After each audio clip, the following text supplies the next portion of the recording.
ஆண்டவருடைய சிவமாகிய இயேசு கிறிஸ்துவின் நாமத்தினாலே இந்த ஞாயிற்றுக்கிழமை காலை இந்த சமூகத்தில் வந்திருக்கிற உங்கள் அனைவரும் வாழ்த்துக்களை வரவேற்கிறேன்.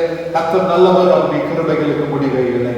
ஜீவனுள்ள தேவனை ஆராதிப்பதற்காகவும் அவரை தொழுது கொள்வதற்காகவும் கர்த்தர் எங்களை இந்த தேசத்திலே ஜீவனுள்ள தொகையிலே வைத்திருக்கிறார். அல்லேலூயா. அது மாபெரும் அவருடைய சுத்த கிருபையும் தயவாயும் இருக்கிறது. எனவே இந்த காலையில் நாம் யாரும் ஒரு கண்களை மூடி நாம் ஜெபம் பண்ணி ஜெபத்தோடு கூட இந்த வழியை நாங்கள் ஆரம்பிக்க போகிறோம். கர்த்தருடைய பிரசன்னத்தோடு நம்மை நடத்துவதாக கர்த்தர் தொடர்ந்து நடத்துவார்கள். அல்லேலூயா. ஸ்தோத்திரம்.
நல்ல காலை நேரத்துக்காக நாங்கள் உமக்கு நன்றி செலுத்துகிறோம்.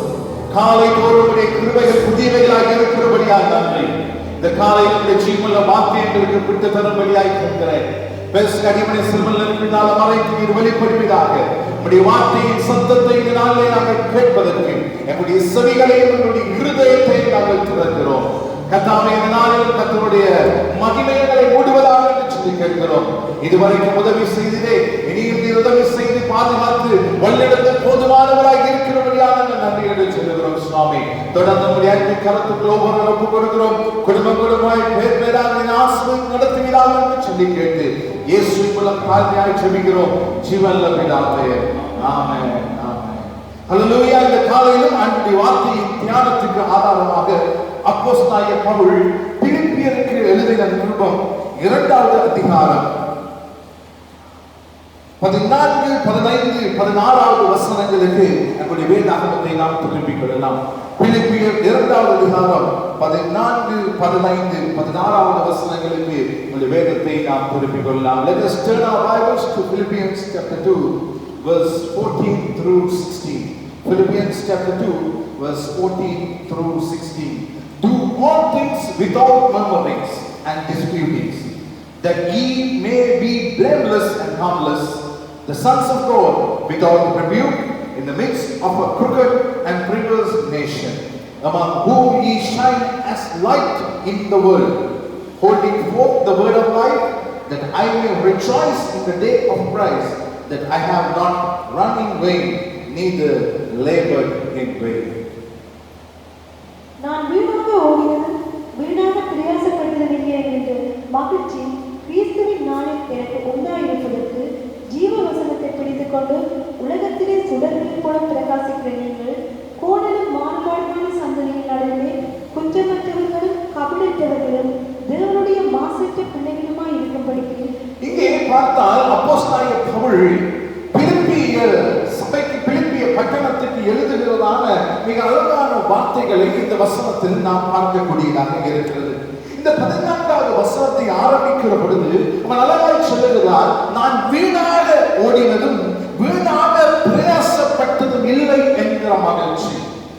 நான் இந்த பூமியிலே வாழ்கிற பொழுது நாம் வீணாக ஓடுகிறோம், வீணாக பிரயாசப்பட்டோம் என்கிற மகிழ்ச்சி உருவாக கூடாது என்பதை அவன் காண்பிப்பதை நாம் பார்க்கிறோம். கிறிஸ்துவின் நாளில் எனக்கு உண்டாகி இருப்பதற்கு, அதாவது பரலோக ராஜ்யத்தை நாம் செல்கிற பொழுது, அல்லாவிட்டால் எங்களுடைய ஆத்மா பரலோகத்தை சென்றடைகிற பொழுது, எங்களுடைய உயிர் பிரிகிற பொழுது, அல்லாவிட்டால் இயேசு மத்தியாகாயத்திலே வந்து எங்களை சேர்த்துக் கொள்ளுகிற பொழுது, அவருக்கு முன்பாக அந்த நிற்கிற நாளிலே அந்த மகிழ்ச்சி எங்களுக்கு உண்டாகி இருக்க வேண்டும் என்பதை அவன் காண்பிப்பதை நாம் பார்க்கிறோம். எனக்கு அருமையானவர்களே, இந்த காலையில தேவ சமூகத்திலே வந்திருக்கிற நானும் நீங்களும் சற்று எங்களுடைய வாழ்க்கையை நோக்கி பார்க்க வேண்டியது மிக அவசியம். நாங்கள் இந்த பூமியிலே வாழ்கிற பொழுது ஏதோ ஒரு நாளிலே கர்த்தருடைய ரட்சிப்பை கண்டுகொண்டோம், அவருடைய பிள்ளைகள் ஆகினோம், வேதத்தை சுமந்து ஆலயத்துக்கு வந்து கர்த்தரை தேடும்படியாக எங்களை அர்ப்பணித்திருக்கிறோம். எனவே நாம் ஆலயத்துக்கு வந்து சிலவரையில் 10 வருடங்கள், 15 வருடங்கள், 30 வருடங்கள், 40 வருடங்கள், 50 வருடங்கள் என்று ஆகக்கூடியதாக இருக்கும். ஆகவே எங்களுடைய முடிவின் நாளிலே நாம் தேவனுடைய சமூகத்திலே நிற்கிற பொழுது, இத்தனை வருடங்கள் நாம் ஆலயத்துக்கு வந்தது, இத்தனை வருடங்கள் நாம் ஜெபித்தது, இத்தனை வருடங்கள் நாம் பாடல் பாடினது, இத்தனை வருடங்கள் நாம் வேதம் வாசித்தது வீணாகி போகக்கூடாது. அல்லாவிட்டால் அது வீணான பிரயாசமாயிடக் கூடாது என்பதை அப்போஸ்தலனாகிய பவுல் இங்கே மிக தெளிவாக காண்பிப்பதை நாம் பார்க்கிறோம். எனவே என்னுடைய பிரயாசம், என்னுடைய கிறிஸ்தவ ஓட்டம், விசுவாச ஓட்டம் வீணாய் போய்விடக் கூடாது என்கிற மகிழ்ச்சி அந்த நாளிலே உண்டாகி இருக்க வேண்டும். அப்படி அந்த நாளிலே உண்டாகி இருக்க வேண்டும் என்றால் அவன் 3 காரியங்களை இந்த வசனத்திலே, இந்த பகுதியிலே முன்வைப்பதை நாம் பார்க்கிறோம். எனவே இன்றைக்கு கிறிஸ்தவன் என்று சொல்லிக் கொள்கிற நானும் நீங்களும் அந்த நாளை எதிர்பார்த்திருக்கிறோம். அதாவது தேவனுடைய சமூகத்திலே நாம் செல்ல வேண்டிய அந்த நாளைக்காக நாம் ஓடிக்கொண்டிருக்கிறோம். ஆகவே நாங்களும் இந்த நாளிலே வீணாக இவ்வளவு நாள் நாம் ஜெபித்தோம், வீணாக ஆலயத்துக்கு போனோம் என்கிற வீணான நிலை எங்களுக்குள்ளே ஏற்பட்டுவிடக் கூடாது என்கிற மகிழ்ச்சி அந்த நாளில் உருவாக வேண்டும் என்றால், இந்த பூமியிலே நாம் வாழ்கிற நாட்களிலே நாம் செய்ய வேண்டிய, அல்லாவிட்டால் நாம் பின்பற்ற வேண்டிய, கடைபிடிக்க வேண்டிய, அல்லாவிட்டால் நாம் அபியாசப்படுத்த வேண்டிய 3 காரியங்களை இந்த வசனத்திலே நாம் பார்க்கத்தக்கதாக இருக்கிறது. முதலாவது, நாம் எப்படி வாழ வேண்டும், அல்லாவிட்டால் எப்படி நாம் நடக்க வேண்டும், இந்த உலகத்திலே கர்த்தர் நாம் எப்படி இருக்க வேண்டும் என்று எதிர்பார்க்கிறார் என்றால், முதலாவது சொல்லப்படுகிறது 14வது வசனத்திலே, ஜீவ வசனத்தை பிடித்துக் கொண்டு. கொண்டு, நாம் ஜீவ வசனத்தை பிடித்து கொண்டு. இன்றைக்கு ஆலயத்துக்கு வந்திருக்கிறோம், அல்லாட்டி வெளியில போவோம், கூட்டங்களுக்கு போவோம், அதான் போவது வளமை கிறிஸ்தவர்களாக. எனவே கிறிஸ்தவர்களாக அப்படி போகிற பொழுது எங்களுடைய கரங்களிலே பல வருடங்கள் சுமக்கும் வேதாகமத்தை சுமந்து கொண்டு போவோம். எங்களுக்கு தெரியும் ஜீவன் தருகிற வார்த்தை இருக்கிறது.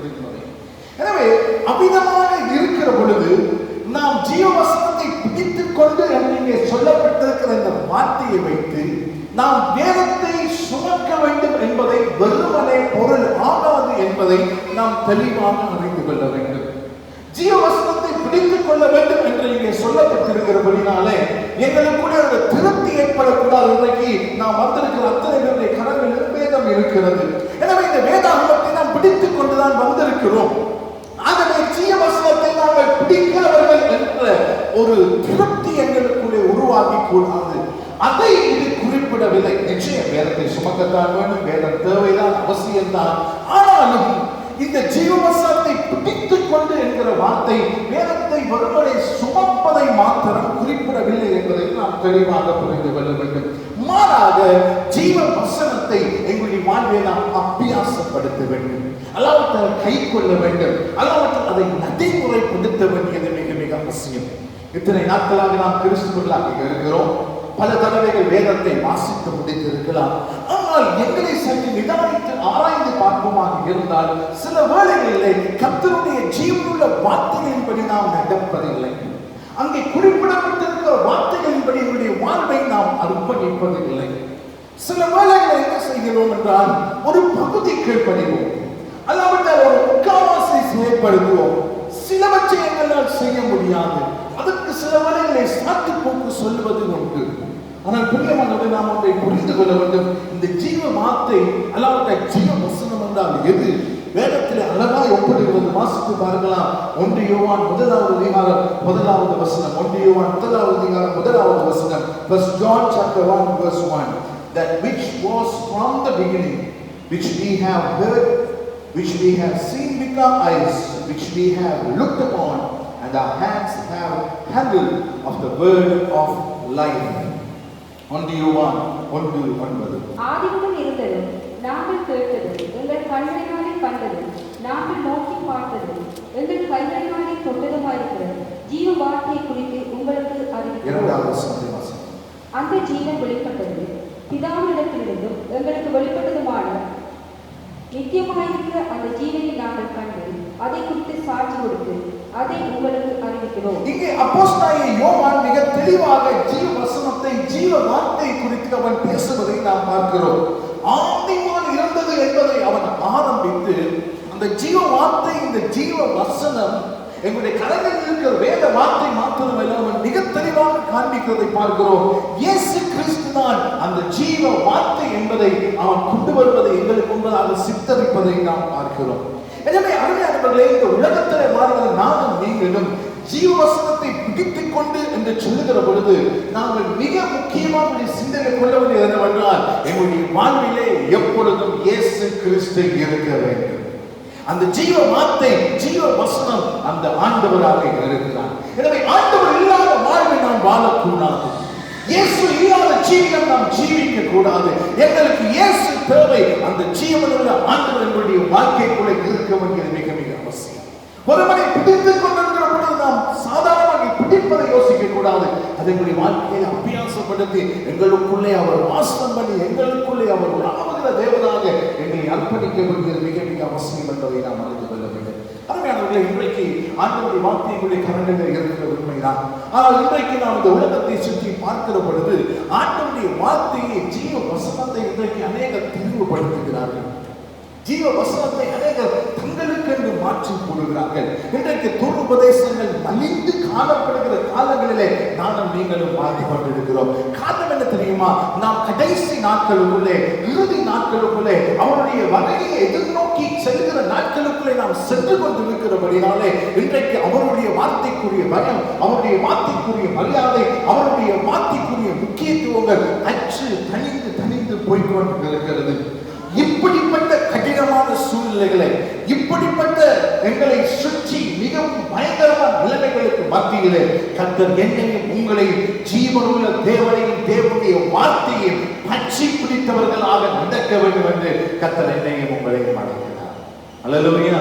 அது முதலாவது ஜீவவசனத்தை நாம் பிடித்துக் கொள்ள வேண்டும். இரண்டாவது, அதே 14வது வசனத்தை பார்க்கிற பொழுது சொல்லப்படுகிறது, உலகத்திலே சுடர்களை போல பிரகாசிக்க வேண்டும்.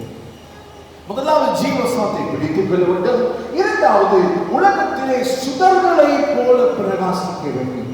அருமையானவர்களே, எங்களுக்கு மிக தெளிவாய் தெரியும் இந்த உலகத்திலே நாம் வாழுகிறோம் உண்மை.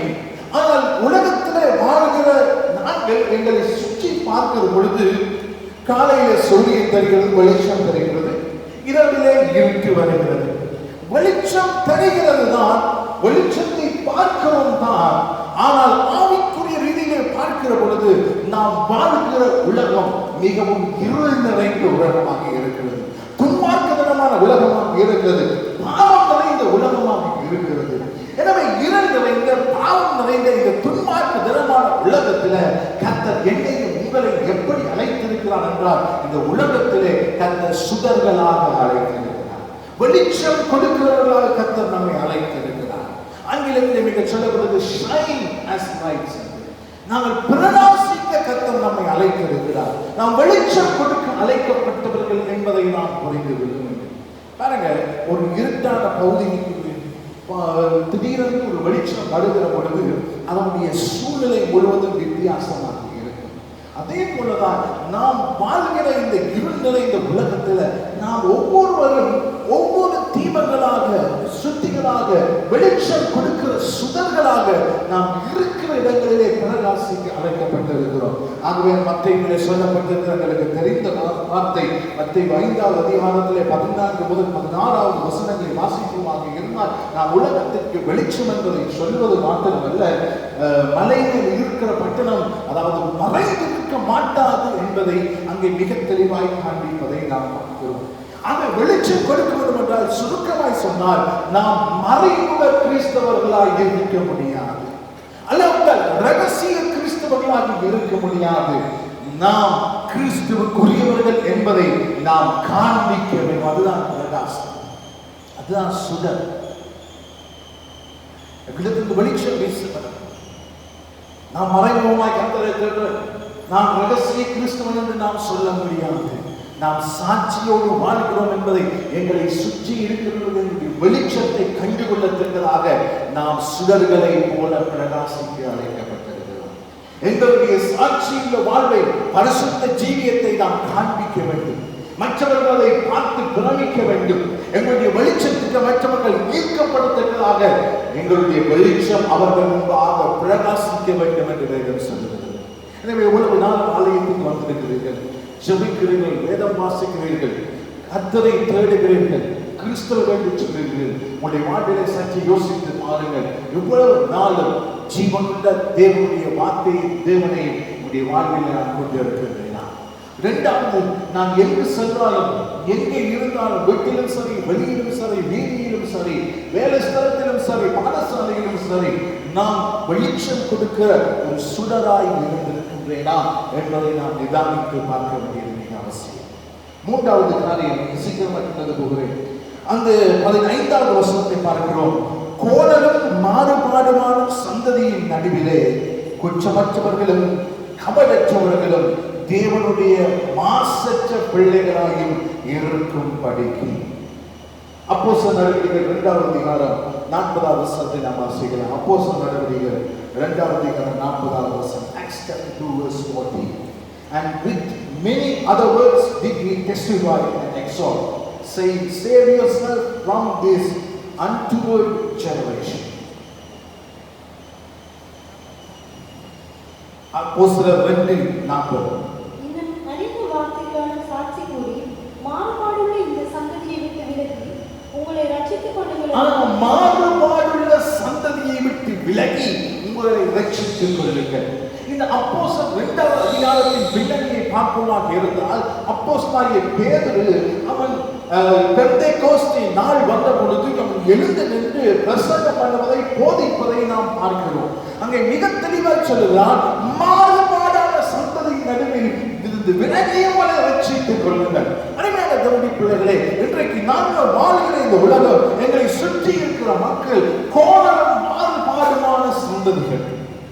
ஒவ்வொருவரையும் பார்க்கிற பொழுது கோணமாயும் மாறுபாடுமாகி தாழ்வான மக்கள் கூட்டத்துக்குள்ளே நானும் நீங்களும் வாழ்ந்து கொண்டிருக்கிறோம். அப்படி கோணலும் மாறுபாடுமாக தாறுமாறான மக்கள் கூட்டத்துக்குள்ளே வாழ்கிற நானும் நீங்களும் கோணலும் மாறுபாடுமாக தாறுமாறானவர்களாய் நாம் மாறிவிடக் கூடாது. மாறாக எப்படி இருக்க வேண்டுமா? குற்றமற்றவர்களும் கபடற்றவர்களும் தேவனுடைய மாசற்ற பிள்ளைகளும். நம்முடைய வாழ்விலே குற்றம் இருக்கக்கூடாது, பாவம் இருக்கக்கூடாது, ஆண்டவருக்கு பிரியமில்லாத காரியங்கள் இருக்கக்கூடாது. அது மாத்திரமல்ல, கபடற்றவர்களாக இருக்க வேண்டும். நம்முடைய வாழ்க்கையிலே கபட நாடக தன்மைகள் இருக்கக்கூடாது, இரட்டை மனங்கள் இருக்கக்கூடாது. மாத்திரமல்ல, அடுத்து சொல்வது தேவனுடைய மாசற்ற பிள்ளைகளாய், மாசு இல்லாத, மாசு இருக்கவே கூடாது. அப்படிப்பட்ட ஒரு தூய்மையான நிலையை கர்த்தர் எங்களிடத்தில் எதிர்பார்க்கிறார். எங்களை சுற்றி தூய்மையானவர்கள் இல்லை, கோணல் மாறுபாடான தாறுமாறான மக்கள் மத்தியிலே நாம் வித்தியாசத்தை காண்பிக்க கர்த்தர் நம்மை அழைத்திருக்கிறார். அப்படியா? தேவனுடைய மாசற்ற பிள்ளைகளாய் நாம் இருக்க வேண்டும். இந்த மூன்று காரியத்தையும் பிலிப்பியருக்கு அப்போஸ்தலனாகிய பவுல் மிக தெளிவாய் சொல்கிறார். முதலாவது, ஜீவ வசனத்தை நாம் பிடித்துக் கொள்ள வேண்டும். இரண்டாவது, இந்த உலகத்திலே நாம் சுடர்களை போல பிரகாசிக்க வேண்டும். மூன்றாவது, நாம் வாழ்கிற கோணலும் மாறுபாடுமான சந்ததி நடுவிலே அப்படியே நாம் இருந்து விடாதபடிக்கு நாம் பரிசுத்தமாக குற்றம் கபடற்றவர்களாய் நம்மளை நிரூபிக்க வேண்டும். இந்த மூன்று படி, இந்த மூன்று காரியங்களின் படி நானும் நீங்களும் வாழ்ந்தால் தான் அவருக்கு முன்பாக நாம் ஒரு நாள் நிற்கிற அந்த சூழ்நிலைகளே இவ்வளவு நாளும் நாம் பட்ட பிரயாசம், இவ்வளவு நாளும் நாம் ஓடின ஓட்டம் வீணானதாக இல்லாத ஆண்டவரை ஆண்டவருடைய வார்த்தையை விட்டுவிட்டீர்களா? இந்த இருள் நிறைந்த உலகத்திலே நீங்கள் சுடர்களாக இல்லாமல் இன்னொரு இருளாய் வாழ்ந்தீர்களாக இருந்தால், கோணலும் மாறுபாடான சந்ததியின் நடுவிலே நீங்களும் தாறுமாறானவர்களாய் வாழ்வீர்களாக இருந்தால், அந்த நாள் அவருக்கு முன்பாக நிற்கிற அந்த கணத்திலே உங்களுடைய வாழ்வை அவருக்கு முன்பதாக அர்ப்பணிக்கிற அந்த நாளிலே, அவருக்கு முன்பதாக சமர்ப்பிக்கிற அந்த நேரத்திலே, கணக்கு ஒப்புவிக்கிற நேரத்திலே எங்களுக்கு மகிழ்ச்சி இல்லை, வெட்கம், துக்கம், வேதனை. காரணம் என்ன? ஆண்டவர் சொல்வார், நான் என்னை அதை ஆலயத்தில் வந்திருக்கிறான், ஜெபித்திருக்கலாம், வேதம் வாசித்திருக்கலாம், அவ்வளவு நாம் பட்ட பிரயாசங்கள் 20, 30, 40, 50 வருஷம் கிறிஸ்துவர்களாக இருந்திருக்க முடியும். ஆனால் ஒரு வார்த்தைகளே அவ்வளவு நாள், அவ்வளவு வருடங்கள் எங்களுடைய சகல வாழ்வு வீணானதாய் மாறி, அப்படிப்பட்ட ஒரு வீணான, அப்படிப்பட்ட ஒரு துர்பாக்கியமான நிலை எனக்கு உங்களுக்கும் உருவாகக்கூடாது என்பதற்காக இந்த காலையில பரிசுத்த ஆவியானவர் அப்போஸ்தலனாகிய பவுலுக்கு கூடாக பிலிப்பியருக்கு சொன்னதை போல நினைவுபடுத்தியது போல இந்த காலையில எனக்கும் உங்களுக்கு கர்த்தர் நினைவுபடுத்த விரும்புகிறார். அப்படிப்பட்ட வெட்கம் எனக்கு உங்களுக்கு ஏற்படாதபடிக்கு அந்த நாள் மகிழ்ச்சியின் நாளாக அமைய வேண்டும் என்றால், அந்த நாள் பூரிப்பின் நாளாக, அந்த நாள் களி கூறுவதின் நாளாக, அந்த நாள் மனமகிழ்ச்சியின் நாளாக அமைய வேண்டும் என்றால், நாம் எப்பொழுதும் எந்த சந்தர்ப்பத்திலும் எந்த சூழ்நிலையிலும் ஜீவனுள்ள வாழ்க்கையை பிடித்துக் கொண்டவர்களாக, இந்த உலகத்திலே சுடர் விடுகிற தீபங்களாக நாம் பரிசுத்தமாக எங்களை வாழ்வதற்கு ஒப்புக் கொடுப்போம். கர்த்தர் நிச்சயமாகவே நம்மை ஆசீர்வதித்து எங்களை பாதுகாத்து நடத்தவர் போதுமான தேவனாக இருக்கிறார். அவர் கண்களை மூடிக் கொள்கிறார்கள். இந்த காலையில் கர்த்தர் நம்மோடு பேசின வார்த்தையின் அடிப்படையில் எங்களை ஒப்புக் கொடுப்போம். இந்த நாளில் கர்த்தர் நம்மோடு இடைப்பட்ட வார்த்தை அடிப்படையில் எங்களை ஆராய்ந்து பார்ப்போம். இவ்வளவு நாட்கள் கிறிஸ்தவர்கள் தான். ஆனால் அப்போஸ்தலனாகிய பவுல் சொன்னது போல எங்களுடைய வாழ்விலே நாம் எப்படி வாழ்ந்திருக்கிறோம், எப்படி நடந்திருக்கின்றோம் என்பதை சற்று நிதானித்து பார்ப்போம், சிந்தித்து பார்ப்போம். கர்த்தர் நமக்கு உதவி செய்வார்கள். ஒரு தீர்மானத்தை எடுப்போம். எந்த சூழ்நிலையானாலும் எப்பொழுதும் ஜீவனுள்ள தேவனுடைய வார்த்தையை, தேவனை பற்றி பிடித்து உலகத்திலே சுடர்விடுகிற தீர்மானம்